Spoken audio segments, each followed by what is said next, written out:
Mr. Denzel Thorpe, who is also here from the, did I say health alone? But you know, once you're healthy, you're well, right? So it's health and wellness. That's what we're promoting. So my apologies, health and wellness. And we'll also have Mr. Denzel Thorpe. I know he is somewhere around awaiting the arrival of Minister Grange. And to come with Minister Mackenzie will be Mrs. Marsha Henry Martin from the Ministry of Local Government and Community Development. So we intend to have a very comprehensive post-cabinet. May I also welcome all the agency heads and certainly all the other senior representatives of ministries who are here. And as I speak, Minister Grange in a very, I don't get colors right, but it's pink, very nice, bright pink. Minister Grange, if you could, please join us at the head table. And so the order of presentations before I hand over to Minister Samuda, we'll have Minister Samuda giving the updates from Cabinet. Then we'll have Minister Tufton speaking about the dengue issue. Minister Tufton will then be followed by Minister Grange, and once he's here, Minister Mackenzie will round out, and following all the presentations, then we'll have questions from members of the media and those who are here who certainly can add to our proceedings this morning. So without further ado, we expect a very comprehensive kind of post-cabinet media briefing. Let me invite Minister Samuda with the updates on cabinet deliberations. Minister, morning. Thank you. Morning, everybody. We have a mini parliament here this morning. We have the two ministers so far, one to come with their respective teams. So if you look a bit, if it's because the room is a bit small, so we're a bit cramped. But I think when we're finished today, you'll have a far better idea as to exactly what are our plans in respect of these three ministries, plus, of course, the overall report on cabinet decisions. So welcome, ministers. Firstly, let me just say that the cabinet will be going on a 3-day retreat from Thursday, January 16th, as we continue to prepare the budget for the upcoming fiscal year. This retreat will continue until Saturday, January the 18th. I should pause to say that we have permanent secretaries, of course, our own permanent secretary who is with there every time, Dr. McLean, and I'm sure, and I do. Anyway, there are some permanent secretaries and heads of agencies, JSIF, etc. So we're fully loaded this morning. Firstly, the reform of the Dogs Liability for Injuries Act. Cabinet has given approval for a proposed reform to the Dogs Liability Injuries Act by preparing replacing it with a new law that will provide for criminal and civil liabilities for an owner of a dog that attacks, injures, and or causes the death of a person.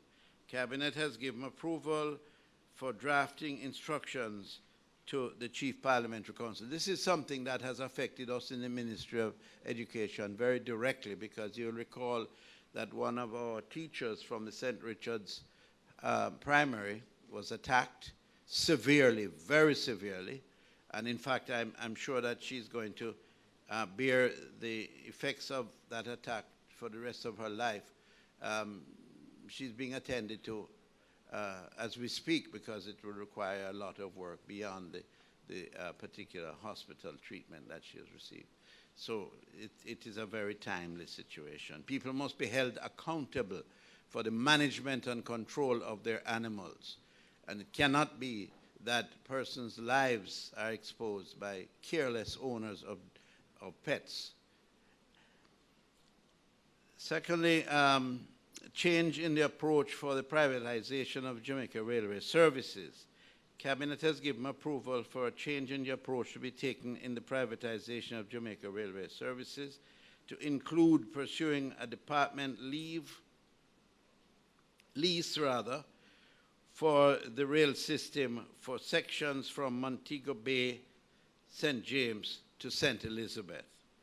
Cabinet has given approval for the establishment of an enterprise team to oversee and manage the strategic engagement with potential investor partners for the privatization.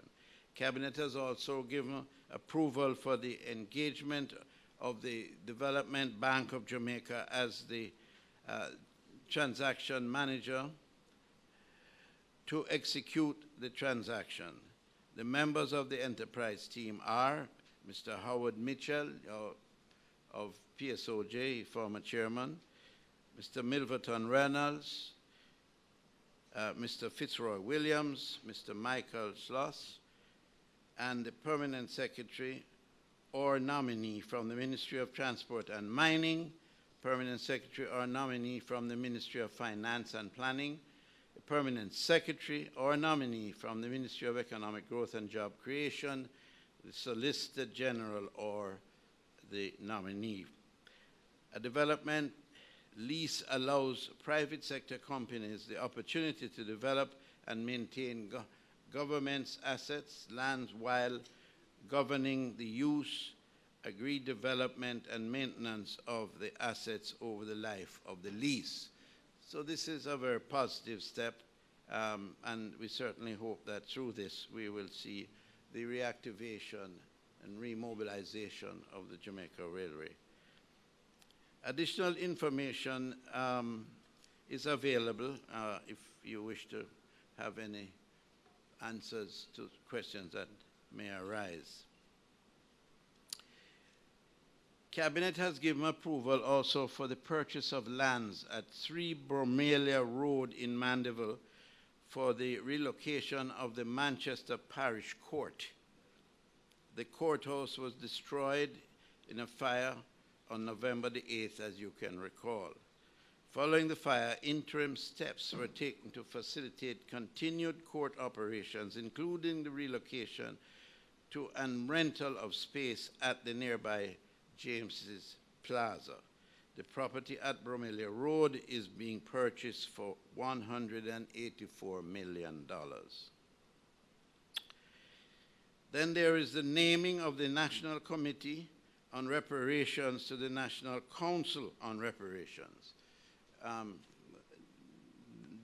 Minister Grange is here, and she's much better able to explain to you the reason why the change of name, but I'm sure it will redound to the benefit of the effort by all involved.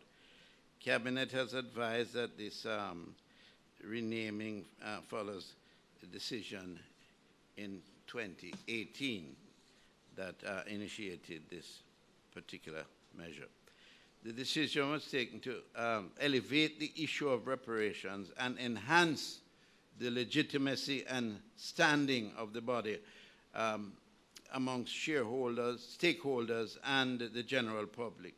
The new name also reflects the importance attached to the issue by the government and will facilitate the conduct of its work in an independent and authoritative manner.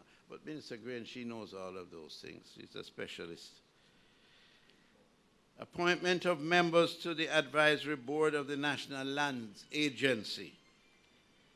Cabinet has given approval for the appointment of the following persons to the National Land Agency Advisory Board for a period of 3 years with effect from December the 16th, 2019 to December the 15th, 2021. They are Mrs. Natalie Farrell Ross, Chairman, or Chairperson, Mr. Ian Murray, Mr. Llewellyn Allen, Mr. Lloyd Davis, Mrs. Kerry Ann Loaz Jackson, and Mr. Michael Hilton. We also approved the appointment of members to the Advisory Board of the National Environment and Planning Agency, NEPA, and that board will serve for 3 years, from December 16, 2019 to December 15, 2022. And the members are Mr. Ewart Scott, Chairman, Ms. Leonie Barnaby, Deputy Chairman, Ms. Eleanor Jones, Mr. Robert Taylor, Dr. Kenneth James, Mr. Ainsley Henry, and Dr. Ava Maxim. The award of contracts for the supply of 20 garbage trucks were approved also.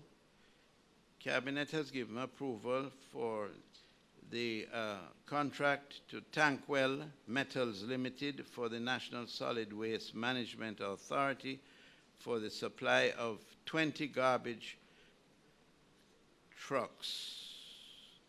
The value is $1.9 million US. This, of course, is a welcome decision, as there is great need for additional garbage units. But this, I might add, is just a drop in the bucket, because we are in the process of looking into the acquisition of 100 garbage trucks. And this has to be done over a period, but it must be done on a timely basis, because garbage trucks are not shelf items, and they have to be appropriately retrofitted. But we welcome this particular decision to acquire these units. There's the award of contract for the procurement of works for the construction of the Port Royal Street Coastal Revetment Project. Now, I asked a question when I saw the word, because it's an unfamiliar word to me.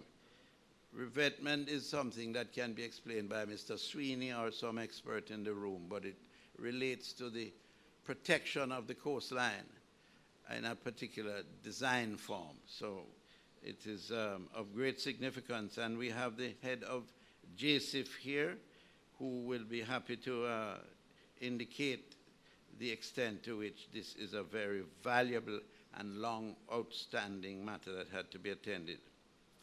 The contract will be done by S&G Road Surfacing Materials Limited for the construction of the Port Royal Coastal Revetment Project. The cost will be $950 million.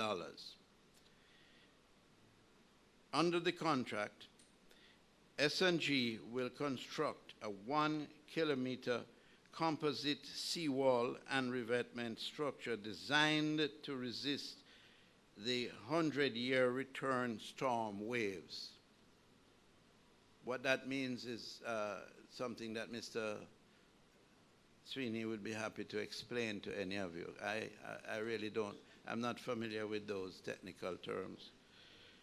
Only to say that it is something that we have all passed and seen and realized that work has to be done on it, and done quickly, if we are to save our coastline, especially in the vicinity of our new development that is taking place in Kingston, on the adjacent to the Bank of Jamaica, new Grace Kennedy structures, and also the Foreign Affairs Ministry.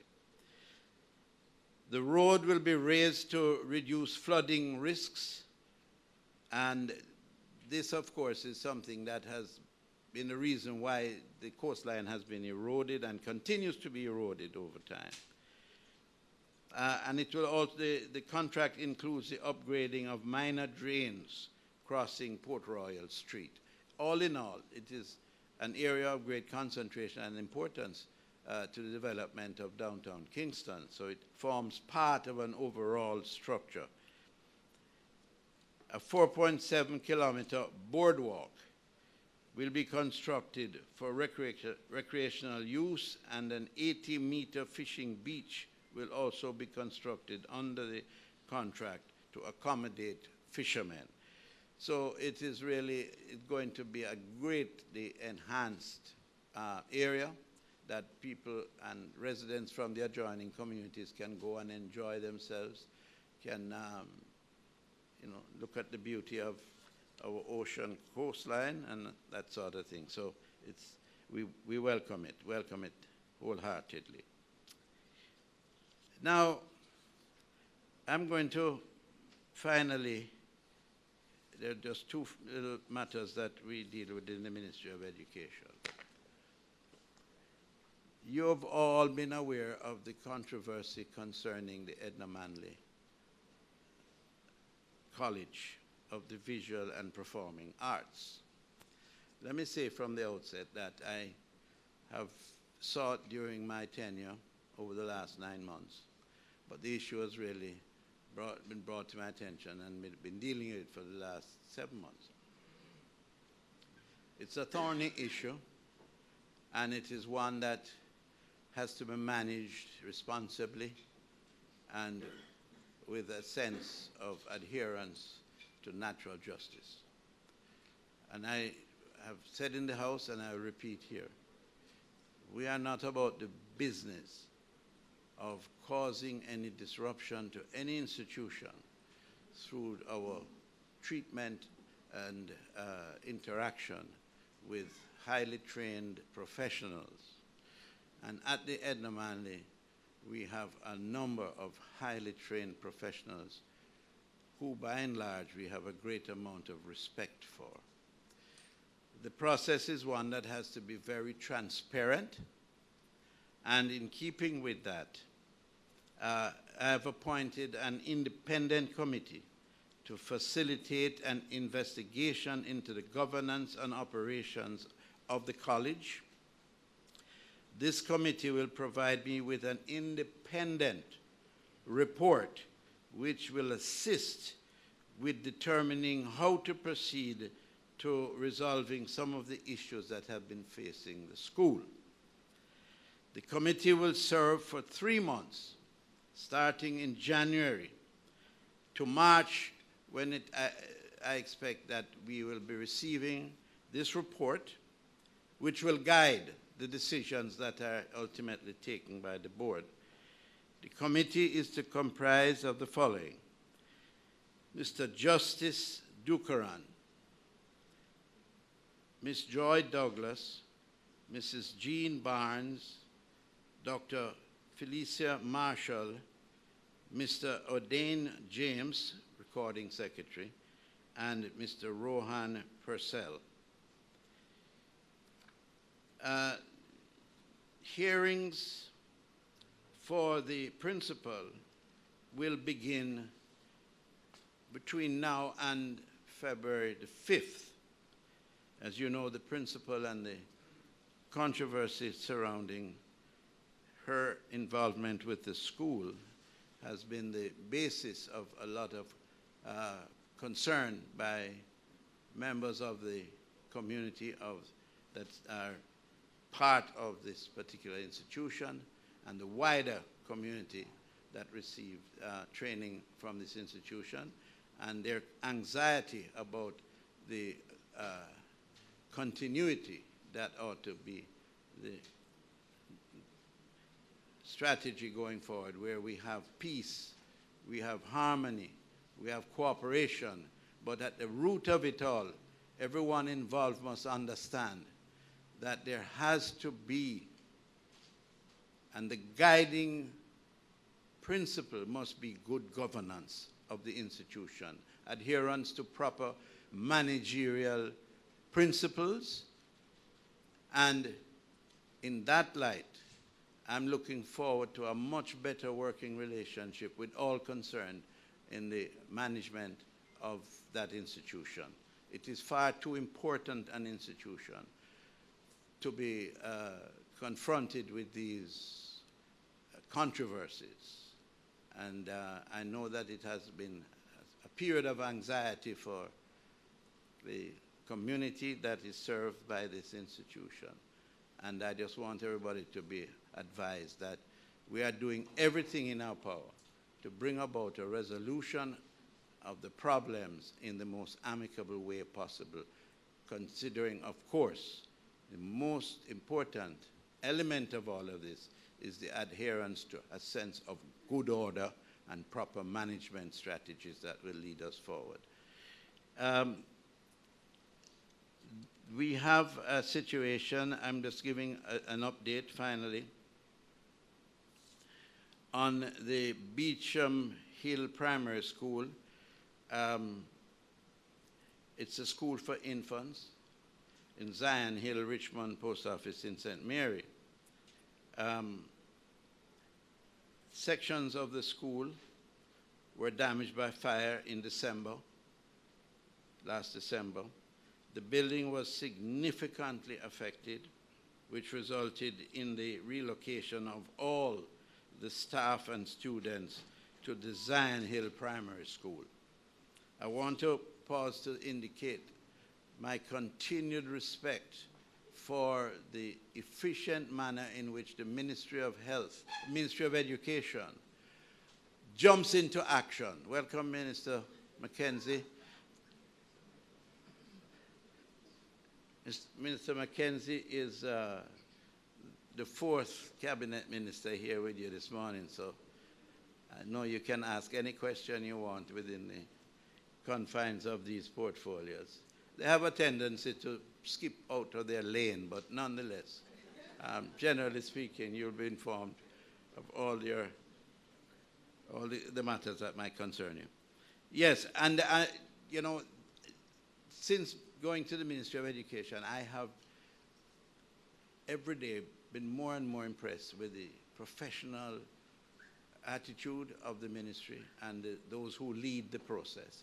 And on every occasion when we have an emergency such as this, where facilities burnt and children's lives are put at risk as well as the teachers, the speed with which they're able to transfer students and to find facilities to accommodate them and to ensure that the process continues smoothly is something that continues to impress me more and more every day. But as I say all the while, we are being led by an extremely efficient permanent secretary and our chief education officer who is here, Dr. Troop. And we are a faith-based ministry, I must tell you that. We are a faith-based ministry. And on the basis of that, I am assured every day that every meeting we attend, it starts with a prayer, because we are dealing with a lot of youngsters. And so in our attempt to ensure that our future is secure, I think we are all proud of the fact that we have these facilities being managed by the best that Jamaica can offer. The situation is that we have to provide a shuttle service every day, transporting the students to the new location. P.S., if there's anything that you would like to add afterwards in terms of when we'll be back and running fully, you may do so, or Dr. Troop.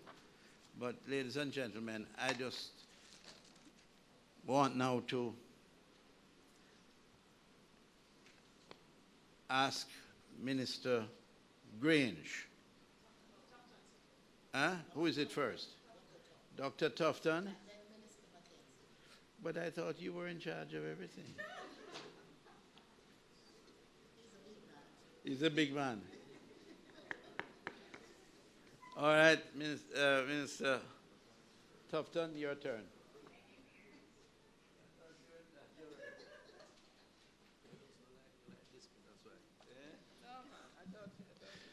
Thank you very much, Minister Samuda, colleague ministers Grange and Mackenzie, permanent secretaries who are present, including my own, Mr. Dunstan Brand, members of the Ministry of Health and Wellness staff, a number of you here, I won't call the names, other members of the OPM and agencies, JSIF, Ministry of Education, local government, and of course, the members of the media who are present. Good morning to you all. Okay, so I want to just thank Minister Samud and the staff at OPM for affording us in health and wellness the opportunity to address this very important occasion. We could not have organized so many media personnel, Minister Samuda, on our own. I am asked to comment based on the discussions that have taken place at Cabinet and also announced in Parliament, comment on the issue of dengue, which we have been commenting on for some time. Given the year-long challenges that we have had, one of the most severe dengue outbreaks that we have experienced on the island, in the country, as is the case in the region, as attested to by the Pan American Health Organization and WHO. Today I want to speak to the general update of where we are, and then Ministers Mackenzie and Grange will address specific initiatives related to addressing the challenges of dengue. And I would like, as a sort of umbrella statement, to say this is a manifestation of the joined-up approach that the government has adopted to tackling this challenge, a challenge that depends significantly on all of us as Jamaicans to deal with prevention in terms of breeding sites and the control of breeding sites, public education, public information, which we will take from different angles using different media, and of course, on the more direct treatment or curative measures, the Ministry of Health and its preparedness to deal with those who are so affected. So I want to just thank you for joining us. Today, a major feature will be the National Cleanup Activation, which we had previously announced in Parliament, myself and the Honorable Prime Minister, that was part of dealing with solid waste, which is a major source of breeding for dengue. And Minister Grange will speak to that, being the minister responsible for the Labor Day Secretariat, and we're going to be modeling the cleanup around the approach to Labor Day. So in November last year, I sought and received Cabinet's approval to enhance the Ministry of Health and Wellness's intervention. And we announced this with a $1 billion expenditure as part of the enhanced vector control measures. The enhanced intervention seeks to include a multi-sectorial, multi-agency response through the establishment of the National Dengue Coordination Committee. And frankly speaking, we need to do more of this kind of multi-sectorial, multi-agency response to national issues, and we think the dengue challenge is best addressed doing that. I want to place in perspective Jamaica's current situation in terms of where we find ourselves in this pandemic as declared by the Pan American Health Organization that has affected Latin America and the Caribbean region. And we have seen last year, 2019, well over 2 million cases of dengue recorded and well over 800, closer to 1,000 deaths across the Americas. So Jamaica is a part of that storm, if you will. Since declaring the outbreak in January of last year, the Ministry of Health and Wellness has ramped up its enhanced vector control program, and we've spent or allocated some $581 million to a number of agencies, NSWMA for solid waste removal, the municipal corporations, MPs, for vector control activities in communities across Jamaica. We have spent or allocated some $120 million for the temporary vector workers. We have 1,000 vector workers in the field working with the just over 200 permanent workers. And I want to just add today, as an additional measure financed by JSIF, an additional $90 million that will be allocated through JSIF for an additional 200 workers to be engaged in 30 vulnerable communities across the country. And I want to just recognize JSIF and the Office of the Prime Minister for this additional initiative. So in essence, we will see close to, well, over 1,400 workers in the field who are visiting homes, providing information, doing inspections, and treating water that is contaminated by the breeding of mosquitoes. We have spent $234 million to acquire 35 new vehicles, pickups, as well as vehicle-mounted fogging machines, vehicle-mounted foggers. So there are two types. There's a handheld, which is more challenging, covers less ground, and there's a vehicle-mounted, which is driven through a community and is more effective.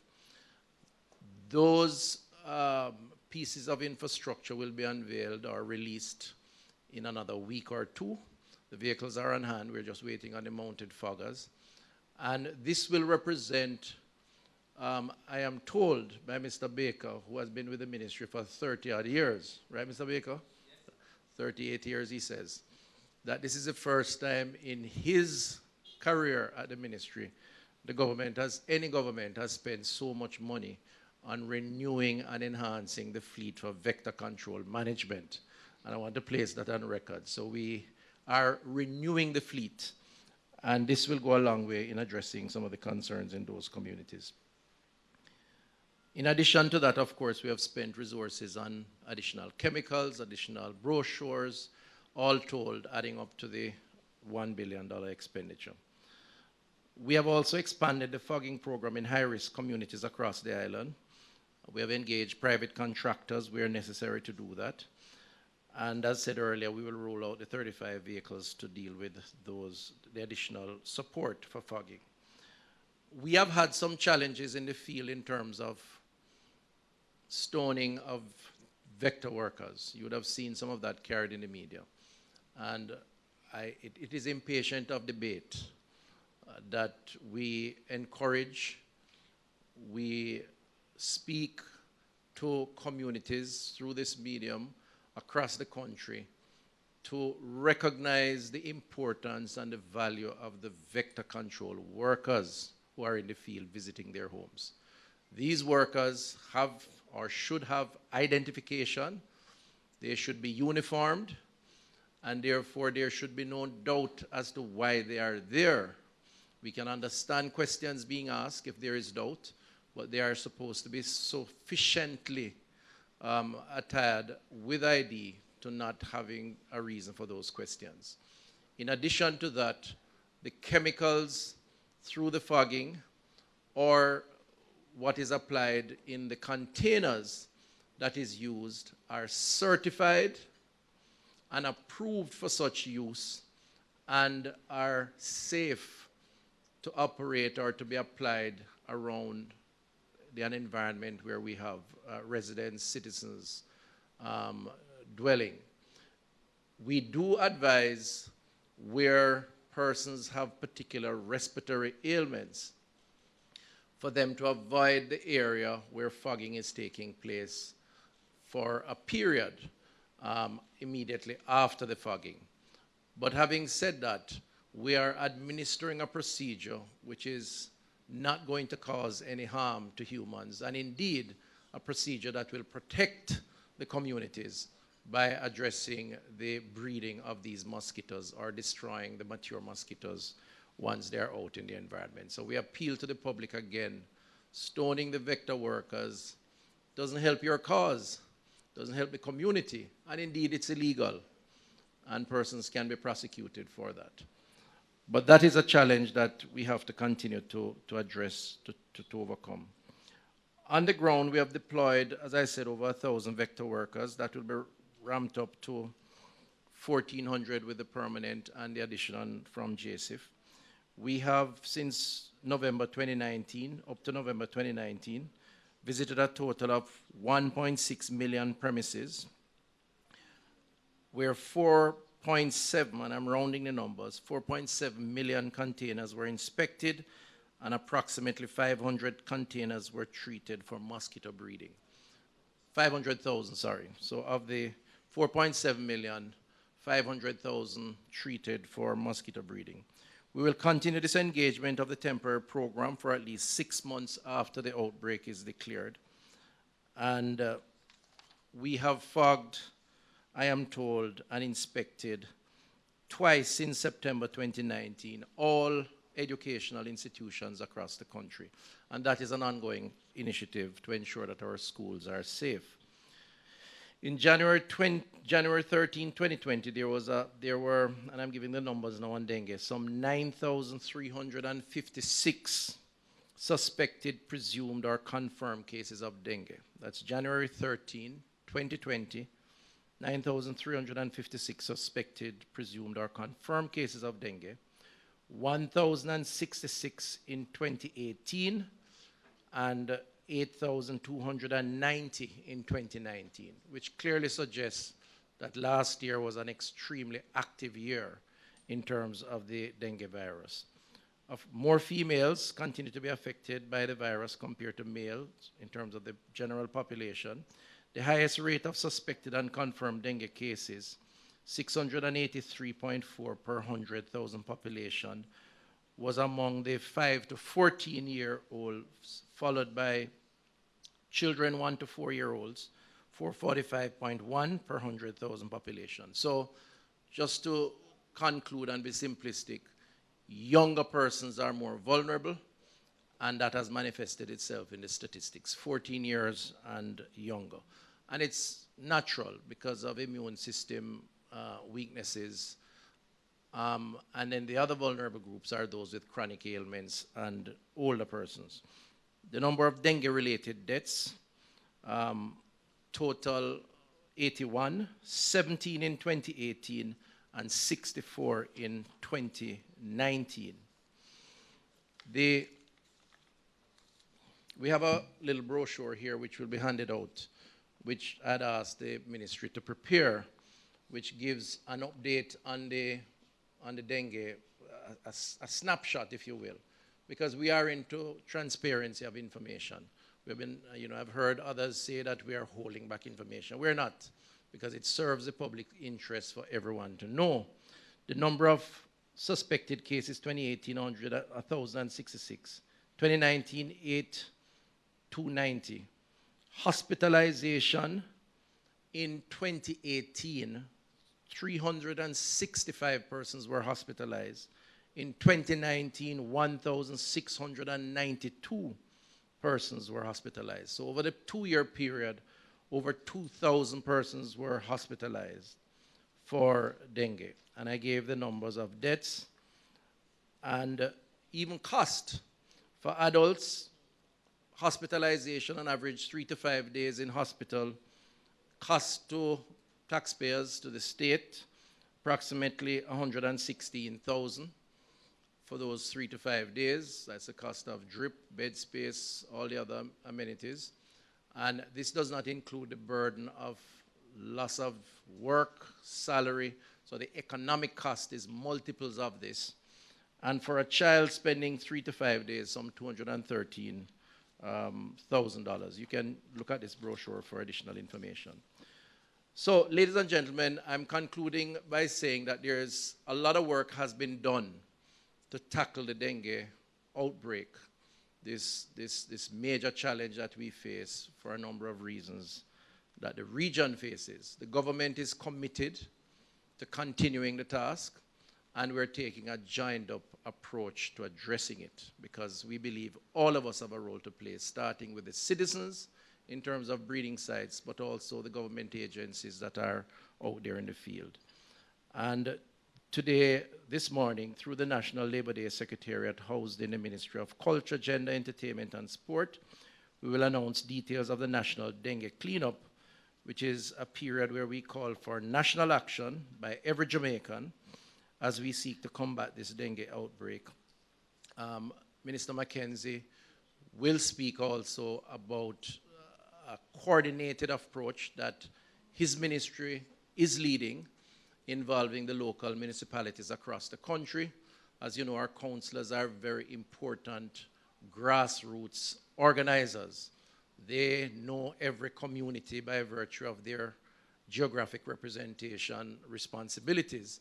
And Minister Mackenzie has been providing excellent leadership in working in his regular schedules. The whole idea of public education, public information through his ministry, through the councils, through the municipalities. We had a very good meeting in Portland recently, well attended, with strong messaging, and he will give an overview of some of the other things that are going to be done. So I thank you very much, and I'm prepared to answer any questions after. Well, ladies and gentlemen, you heard the Minister of Health, very comprehensive as usual.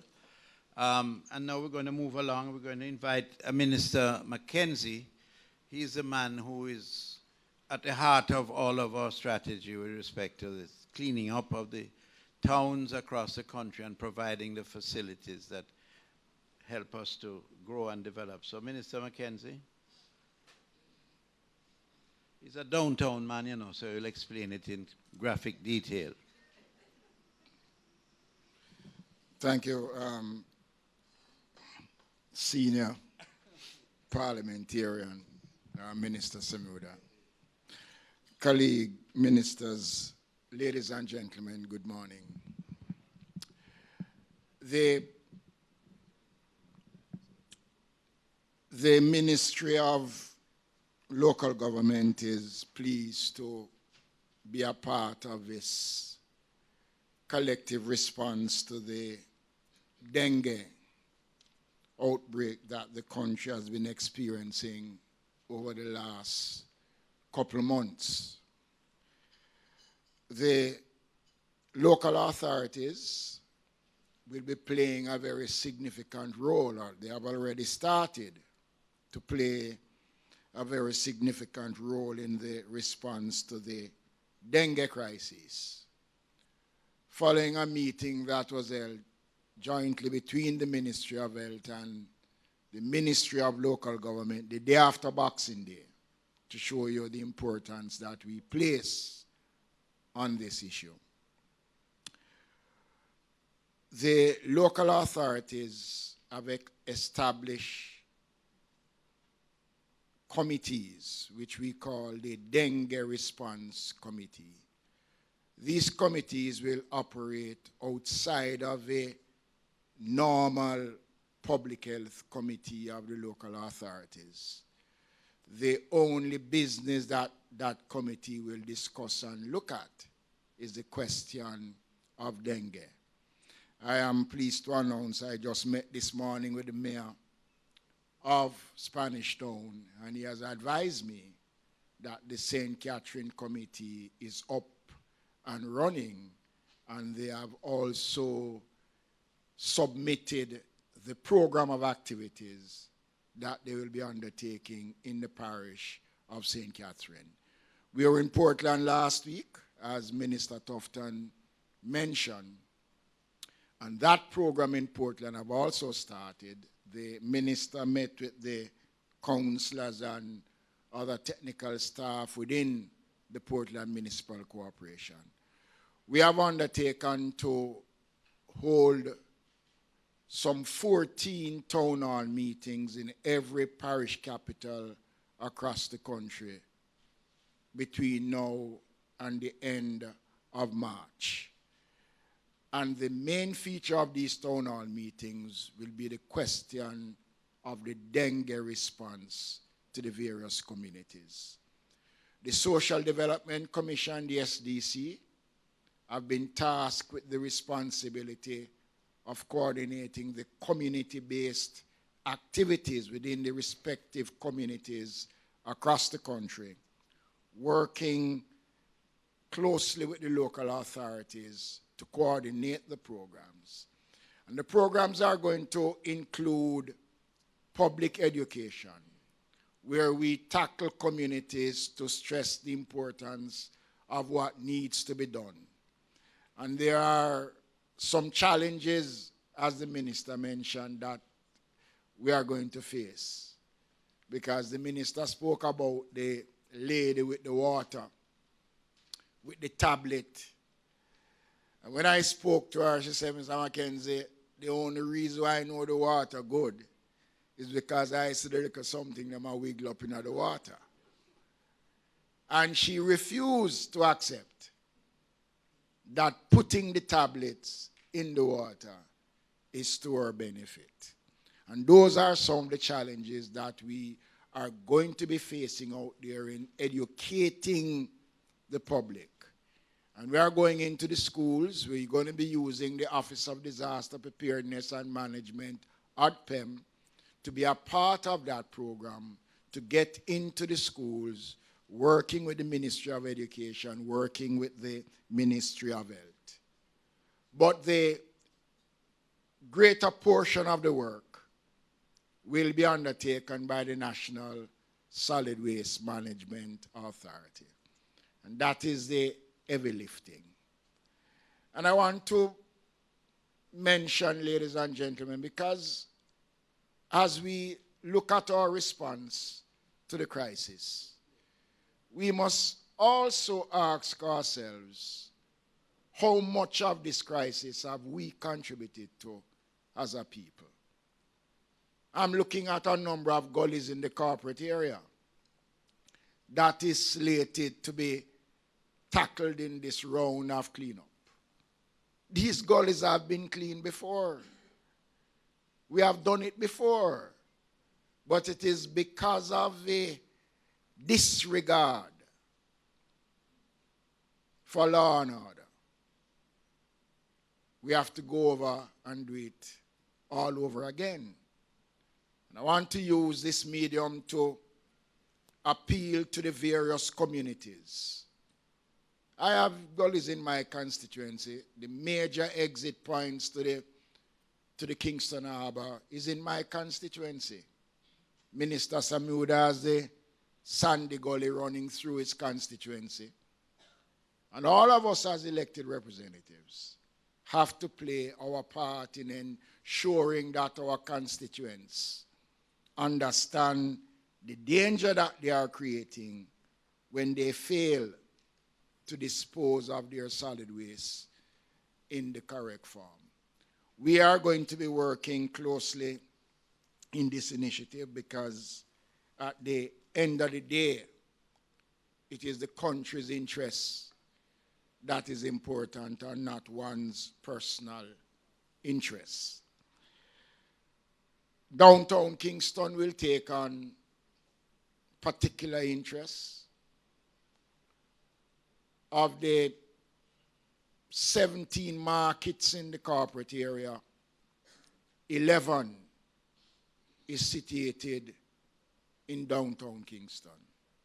The largest public cemetery in this part of the world, the Maypen Cemetery, is situated in downtown Kingston in my constituency. And these are major sites that contribute significantly to the breeding of mosquitoes. And these areas will be given special attention during the exercise and other such areas where Minister Grange will touch those areas when she comes to the microphone in a short while. Last thing I want to speak about is the changing face of downtown Kingston. Earlier, Minister Samuda would have announced the project to construct the boardwalk and the repair to the shorelines in downtown Kingston. Some $950 million will be spent through JSIF. And what this will do, ladies and gentlemen, is not only provide opportunities for expansion in the development of downtown Kingston, but will give the kind of facelift to downtown Kingston that is required. And this fight that we are undertaking will take in some of the critical areas of downtown Kingston. The Raytown area. It will take in sections of Denham Town. It will take in sections of Maxwell Avenue. The entire downtown Kingston will be covered in this exercise all the developments that are taking place in downtown Kingston can only succeed if we have a healthy city. And the city is the heartbeat of the country. And this effort, ladies and gentlemen, is to ensure that our capital city and the heart of our commercial center, and the important thing that we need to understand in this exercise is that downtown is not only the commercial hub of the country, it is also the seat of power. It is where the parliament exists. It is where our courts exist. It is where our oil refinery exists.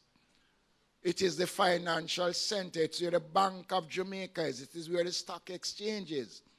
The two largest hospitals in this part of the world, the Victoria Jubilee Hospital and the KPH, is situated in downtown Kingston. So therefore, it is important in this exercise that all of us become critical players as we seek to advance the fight against the dengue outbreak. I thank you.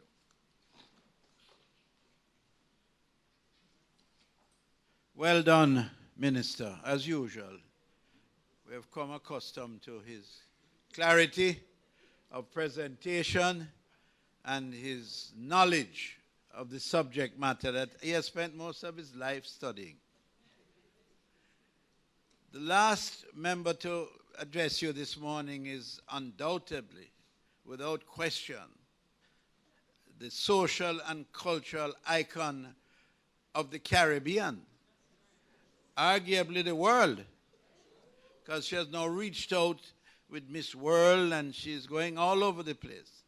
She resides part of time in Paris. But we are exceedingly proud of our icon, Minister Olivia Babsy Grange. She has the formula that whenever we get a little despondent, she gives us reason to know and understand who we are and lifts the spirit of the ordinary Jamaican to feel that they have a part to play in this country. So it is with pleasure that I ask her to address you this morning.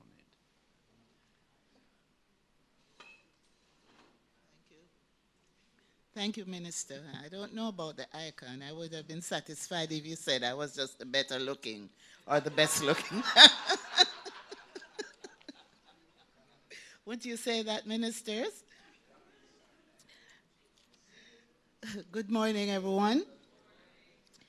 I first want to acknowledge my colleagues, Minister Samuda, who is hosting us this morning, Minister Tufton, who has instructed me to activate my national machinery, and Minister Mackenzie, who is the foot soldier on the ground out there.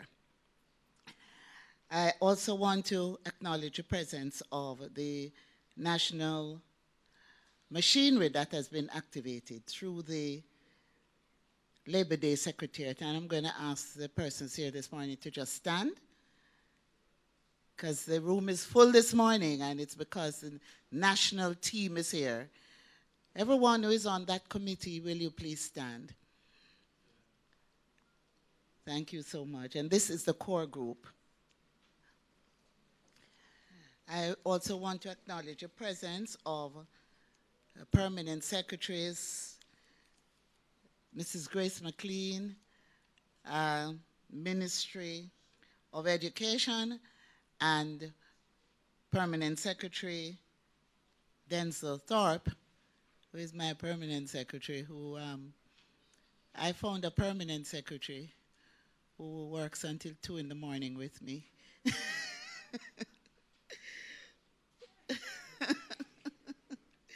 And he's standing up well. He's doing good. So, in the best tradition of collaboration, and of course I must recognize Mr. Sweeney, who is here from JSIF, who is also playing a critical role in this exercise.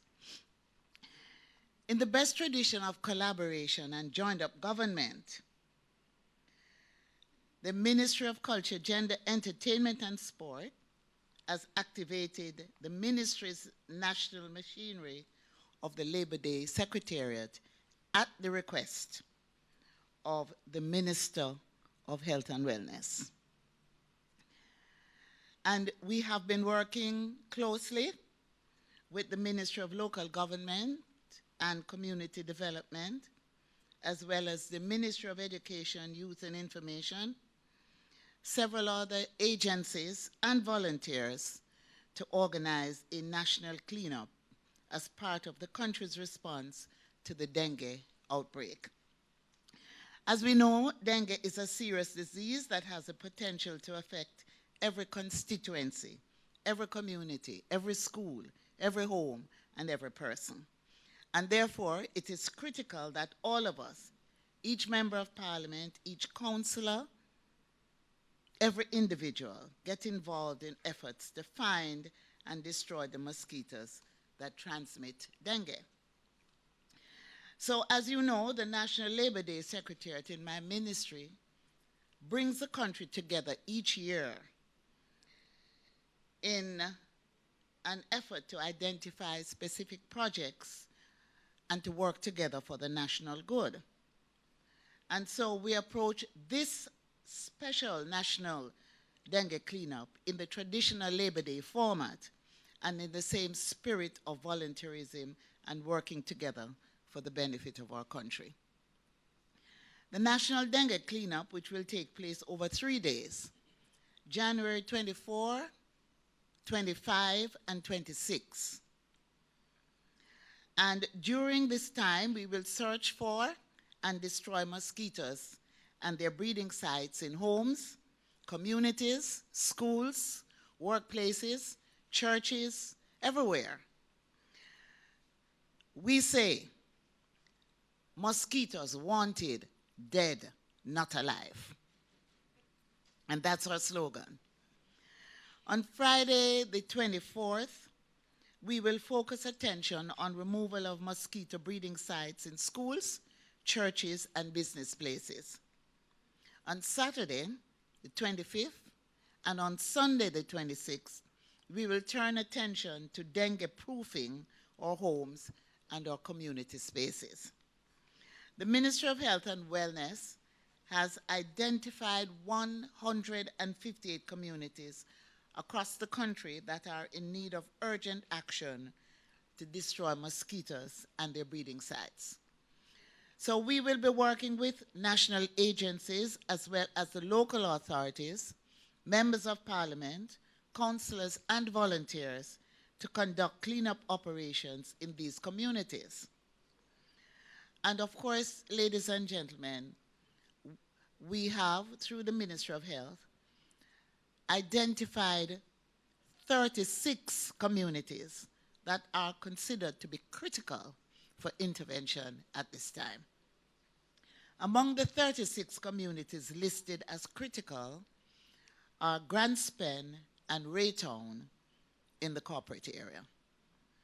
So those two communities have been selected as national projects to be led by the Prime Minister, and the leader of the opposition will be invited to join him in this effort. The work teams will remove bulky waste, bush overgrown vegetation, and fill out depressed areas where mosquitoes are likely to breed. But a critical part of the intervention will be our interaction with residents, where we will be encouraging and showing them how to cover drums and other waste-holding containers and emptying or destroying containers as necessary. Now, the staging of the national projects will be led by the JDF, the NSWMA, and the NWA. And they have conducted site visits of the areas to be cleaned within the named communities, and they are deploying resources to clear the breeding sites. The Ministry of Education has liaised with the New Day Primary School in the Grand Spend area and have secured the location as the staging area for the official ceremony for the launch of the cleanup project in Grand Spend.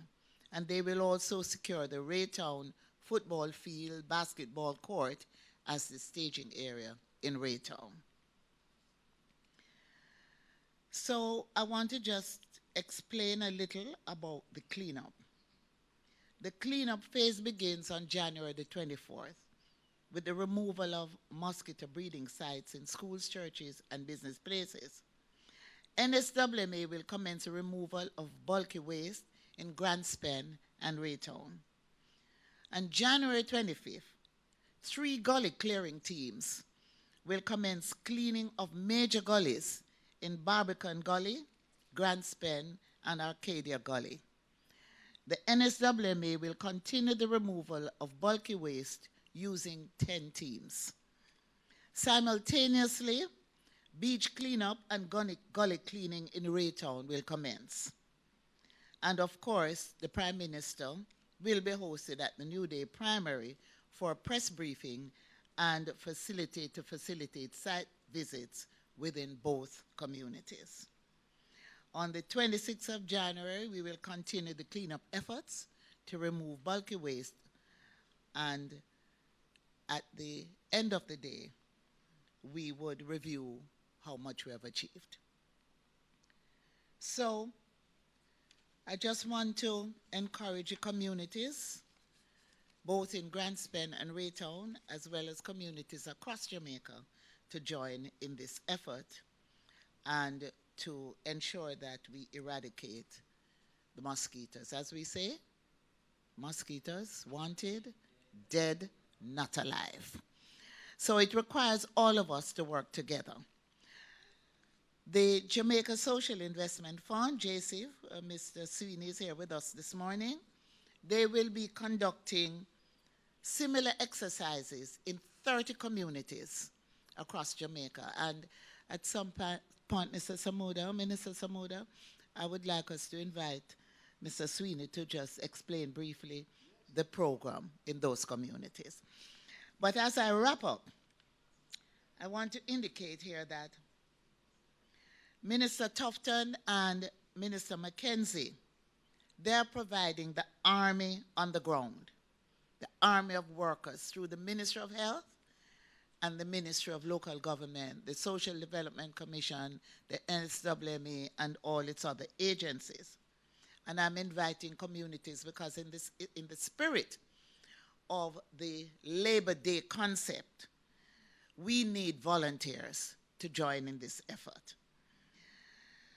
I also want to acknowledge the involvement of the Jamaica Constabulary Force, and we have Calvin here this morning, who I just want to indicate to everyone that as we deal with the eradication of the mosquitoes and the breeding sites, we also are ensuring that there is safety and security at hand. So, Mr. Allen, we really want to especially welcome you here this morning. So at this time, I want to indicate we're going to have a very intense national media campaign. The public education campaign will take a multi-platform approach using traditional and social media platforms. You will see ads in the newspaper, you will see ads online, and on all social media platforms. You will also hear radio ads and a jingle to help to rally Jamaicans. At this point, the ads, if you look at the back of this brochure, this is the printed material that you will see ads in the paper. And I'm gonna just, for your benefit, we will play 2 jingles. This campaign will continue beyond the 3-day program. We're going right across Jamaica in every community. And so this can be considered as a launch And then the work will continue going forward until we get the mosquitoes wanted, dead, not alive. So I'm going to just ask for the jingles to be played, after which Mr. Sweeney will come up and say a few words. Jamaica, this are the national cleanup crew. Come join the fight, stop mosquito from bite you. That mean we are go clean up school, workplace, home and community too. Let us fight against dengue. Join the National Dengue Cleanup Crew as we search for and destroy mosquito breeding sites from January 24 to January 26, 2020. Jamaica, this are the national cleanup crew. Come join the fight, stop mosquito from bite you. Mosquitoes wanted dead, not alive. A message from the Ministries of Health and Wellness, Culture and Local Government.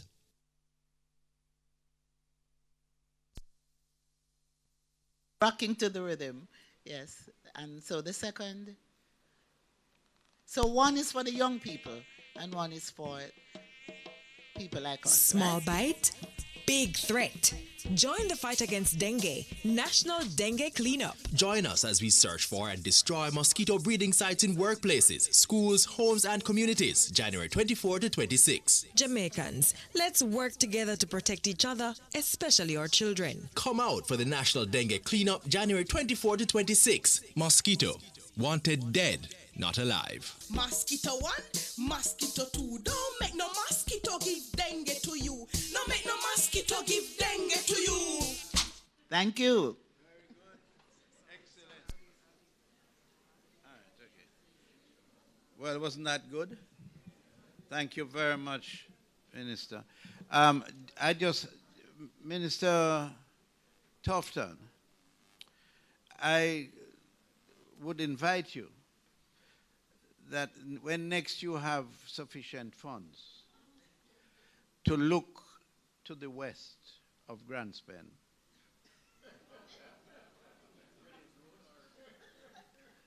and realize that not only do we possess arguably one of the best, if not the best, primary schools in the country, in St. Richard's,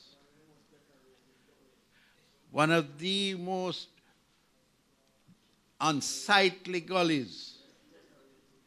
Because when you're looking for where waste is deposited, you don't look in the bathroom.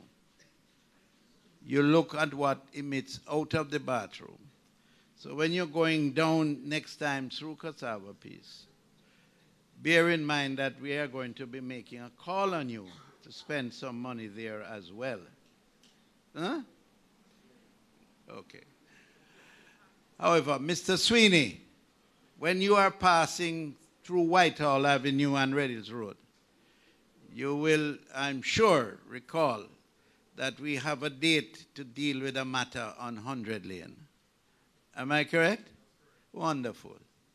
So would you like, as requested by the minister, to explain the situation to us?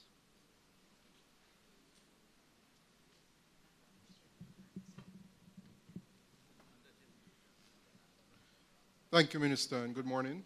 Acknowledges to the ministers present, permanent secretaries, and senior government officials.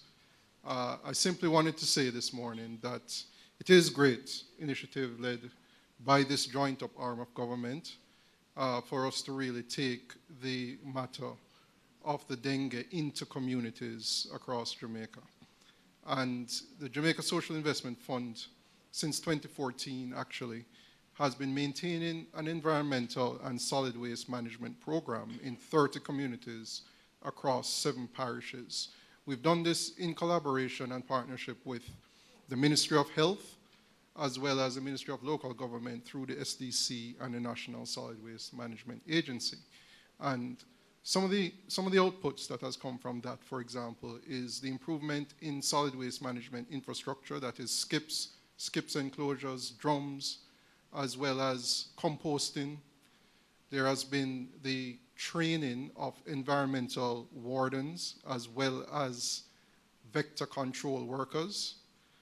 We've trained and implemented and engaged in excess of 300 plus workers in these communities. And so as a part of this same initiative, we intend to remobilize the vector workers, as Dr. Tufton had said, as a part of the temporary program, as well as equip them with the necessary mosquito nets for the drums and the other implements that they use as they go through to carry out their work. And this will be done, yes, Minister, to support the cleanup day, but I think the important thing you said is that beyond the 3 days, our focus actually is for the next 3 months, right? So we actually intend for this program to carry through to the 30th of April.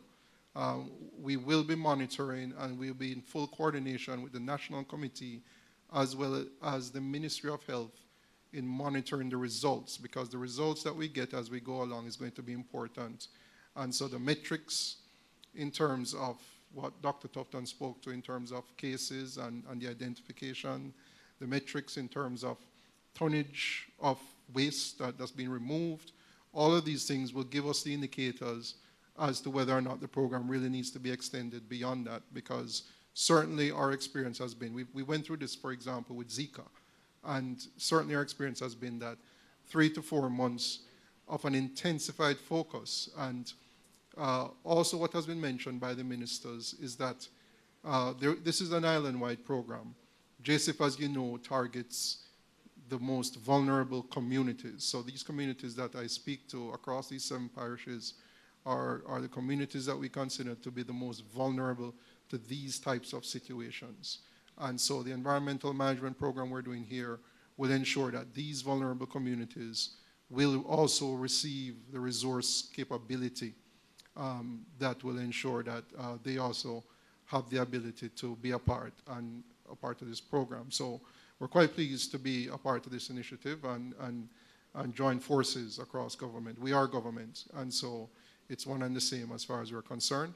And so that's the information I have now. Thank you. Listen, we're going to ask, we'll open the floor now for questions. But if you could just make it as brief as possible, because there are other commitments to follow immediately. You want to do that? Yes. All right, I think the Minister is quite exuberant this morning, so we just ask real quickly. We have 2 microphones at the back for members of the media to raise their hands. I know the time is far spent. It's, I think, about 10:30. We started just after 9. So at the back, in the blue, Happy New Year to you. There's a microphone here for the ministers as well, if we could have one here. Yes, go ahead. Good morning, and Happy New Year to everyone. 2 very quick questions. Edmund, just identify yourself if you real quickly. Edmund Campbell, Gleaner Company.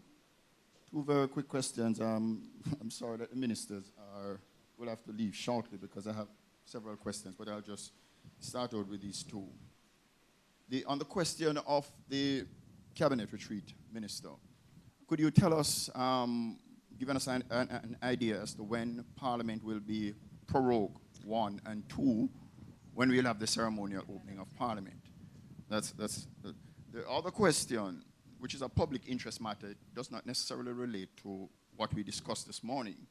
You were in Parliament yesterday, Minister, and your counterpart, Dr. Maurice Guy, raised an issue with the Speaker of the House of Representatives. He indicated to him that in an earlier meeting, which was the Public Accounts Committee meeting, which was held in the morning, that questions were asked of the Auditor General regarding the Caribbean Maritime Institute audit that was done, if the report was sent to Parliament.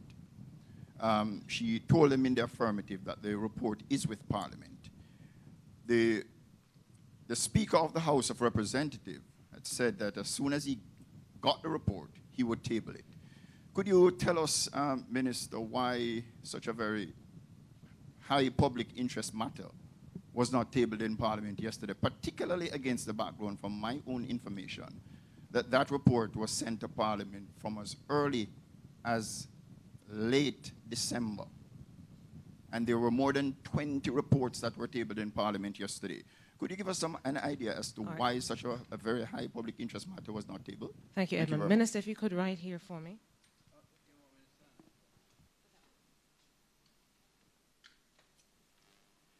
First of all, Parliament will be prorogued not on the 4th, but it will be announced on the 4th of February. Because you have to prorogue Parliament. You can't prorogue it the day that you announce it. It's prorogued for a day. And so we will be proroguing Parliament on the 4th. And the budget will be laid on the House, I think it is the 11th.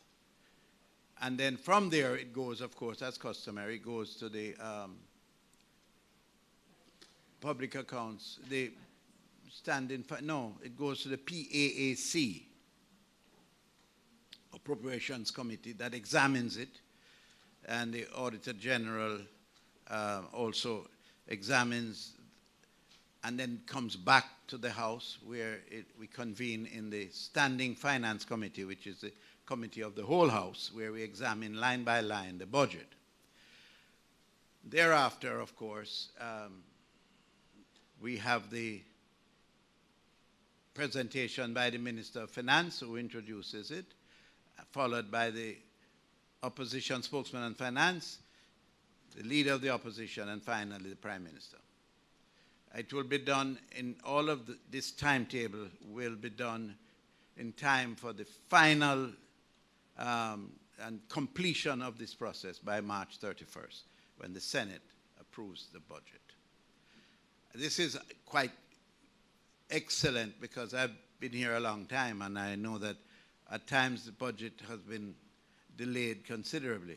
And we want to take this opportunity, based on the plans that we have been advised of, to commend the Minister of Finance and his team for doing an excellent job in getting the budget prepared for us to debate in such a timely basis, on such a timely basis. Now, the retreat. We are going on a retreat every year. At this time, we have a retreat of the cabinet that is to examine the budget as prepared by the Ministry of Finance, where each minister will make their contribution and make their claim for more money, of course, never less. At the end of that process, the cabinet will retreat into a private members' cabinet retreat. It comprises only the ministers of government, where we will review our programs, plans and programs for the ensuing year, and we will make any adjustments that we see necessary, and we'll review the general operation of our government. And at the end of that process, the Prime Minister will make an official announcement as to where we are going and how we are going forward for the year. That's Parliament. I know that it wouldn't take long before somebody would ask the question that was asked today about the matter raised by Dr. Morris Guy, leader of opposition business, on Auditor General's report dealing with the CMU. It is not in my place to determine the timetable in which governs the laying of those matters in the House. That is left to the Speaker of the House. And I'm to advise you that I had discussions with him yesterday, and there are aspects of that exercise that has given him some pause. And he has undertaken to advise Parliament prior to the next sitting of the House on exactly what his decision is. It is actually the decision of the Speaker of the House. If there are any aspects of any matter to be brought to the House that gives him reason,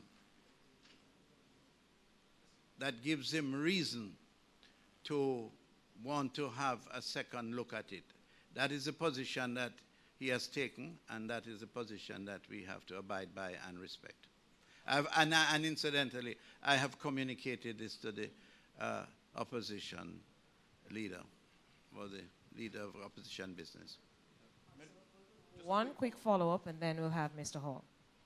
Minister, could you confirm if there is a legal issue surrounding the discussion that you had with the Speaker? Is there some legal challenge being considered? I don't wish to I don't wish to reveal that information. A discussion between myself and the leader, or for that matter, a discussion between myself and the leader of opposition business is exactly what it is, intended to be a discussion between us and not the wider public. As soon as it becomes necessary to make a public announcement, then we will, absolutely. We're not nothing is going to be concealed, but there are times when you have to examine things very carefully and act very deliberately. And therefore, that is the process that we are going to adopt. That is the decision of the Speaker of the House, and one that we respect. All right, thank you, Mr. Hall. Arthur Hall from the Jamaica Observer. Minister Samuda, a quick one for you and one for Ms. Grange. The principal at Edna Manley, will she remain off the job while the probe is done? And when do you expect it to be completed? And for you, Ms. Grange, what's the cost for what's your budget for the 3-day cleanup?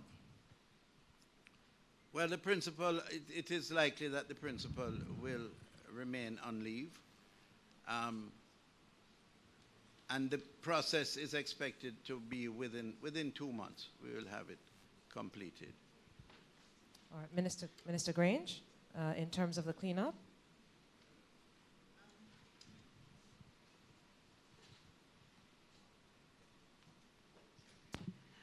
I know so far overall $1 billion have been spent already.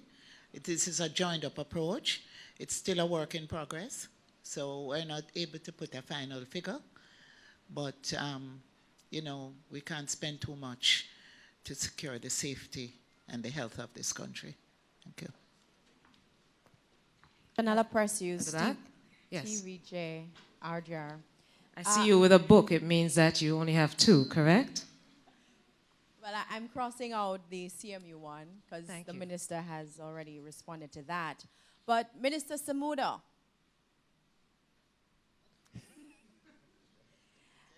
can you tell me whether or not Shahini Robinson, who is the Minister of Labor and Social Security, whether she will be stepping down from the cabinet? And can you give us a status in terms of her illness? She's been out for a little while. The other question is for Minister Tufton. You have spoken about the vector control workers and the stoning, but beyond the 3-day cleanup, what about protection for these vector control workers? And finally, for Mr. McKenzie, would you consider the cleaning of the gullies an exercise in futility, especially in light of the fact that once it's cleaned, the residents, they continue to dispose of their garbage in there. I was told that there is an issue with garbage collection in a lot of these inner city communities where they have gullies. I'm sorry, Janella, thank you. Janella, one of my favorite members of the media. No, I communicate with Minister Robinson regularly. And on every occasion, she is very bright, alert, and looking forward to returning to the ministry. And she has actually come in and attended, and she has attended functions. She's doing very well, and we are hoping everything will go just fine for her. So there is no likelihood, there is no intention, as far as I'm concerned, on her part, to leave the cabinet, and as far as I'm aware, there's no intention to prod her or to make any decision that would bring about a removal of Minister Robinson from the cabinet. Minister McKenzie, yours on the cleaning of gullies that was answered, was asked.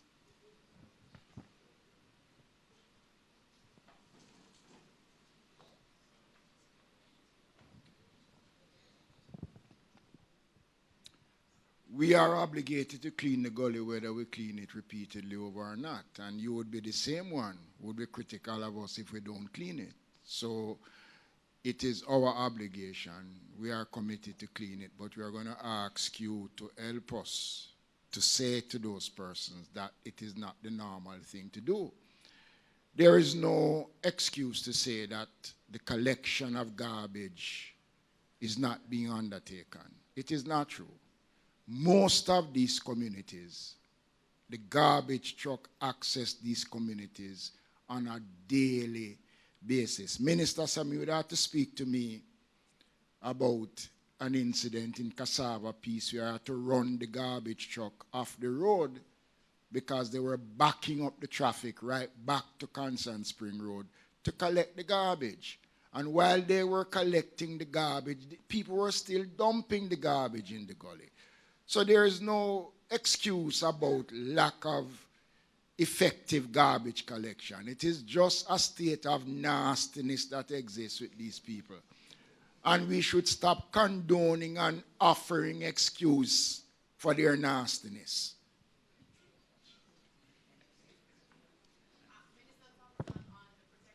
Yes. And this is the final response as we seek to wrap up this morning. Thank you very much. Yes, the vector workers are in fact part of a critical part of the response. Under the Public Health Act, we do have authority to carry out our duties in a manner that gives us the protection. And so one can, if they abuse the public health workers, in this instance the vector workers, initiate prosecutory proceedings. In other words, persons can be arrested and charged. The issue of vulnerable communities is an issue that has been raised. We have sought to engage a few approaches to dealing with it. One is the public education and information, because we don't take it for granted sometimes that the aggression is only as a result of persons wanting to abuse the workers. There is always going to be a margin of error in terms of persons not being totally clear on what the health effects are, probably of the fogging. When we're in Portland, for example, persons were actually disposing of the drums of water after the tablets were applied and refilling them, which basically sets the stage for more breeding to take place.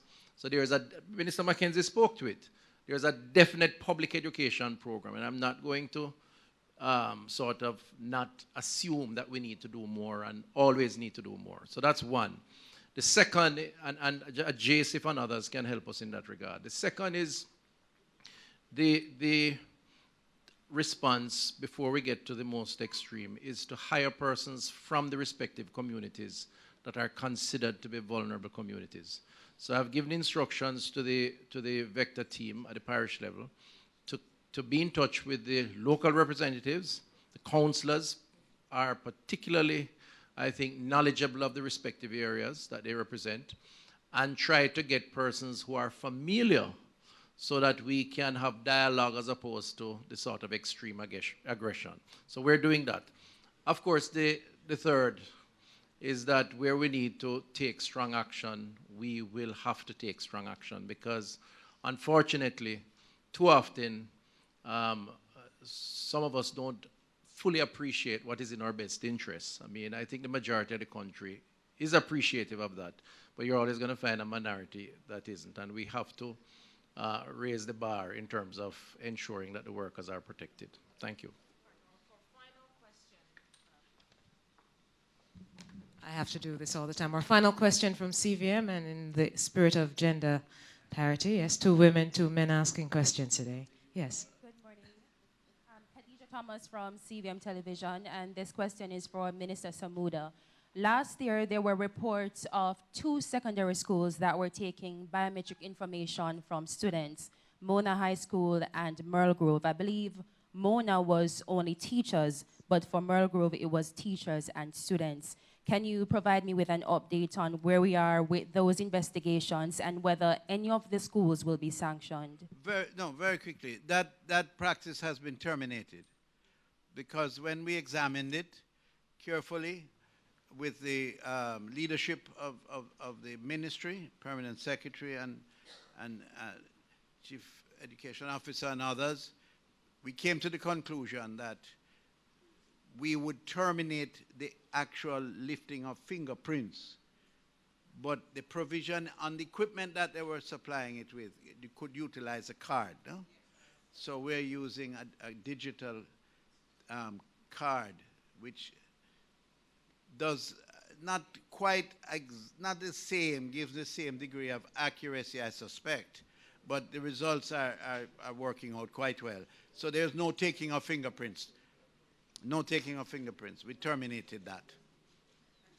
And there will be no sanctions for having introduced it, because it was introduced by schools before it became publicly known and have been used by some schools for a long time.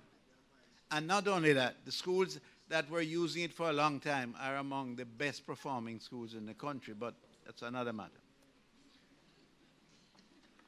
All right, I see the faces. I see the faces. We've been at this for a while. May I thank all the ministers who are here, Ministers Samuda, Tufton, Grange, and McKenzie. And just to let you know, on a Monday there is cabinet, and they meet from 9 o'clock, many times 11 o'clock at night. They're still meeting. I want to thank you. Thank all the permanent secretaries and everyone here for attending. May I invite you as well for refreshments outside. Have a good morning, everybody.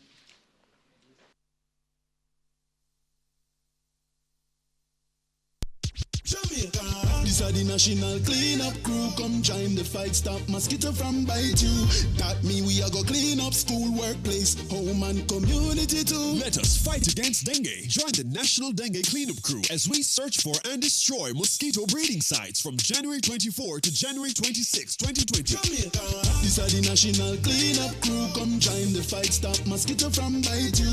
Mosquitoes wanted dead, not alive. A message from the Ministries of Health and Wellness, Culture and Local Government.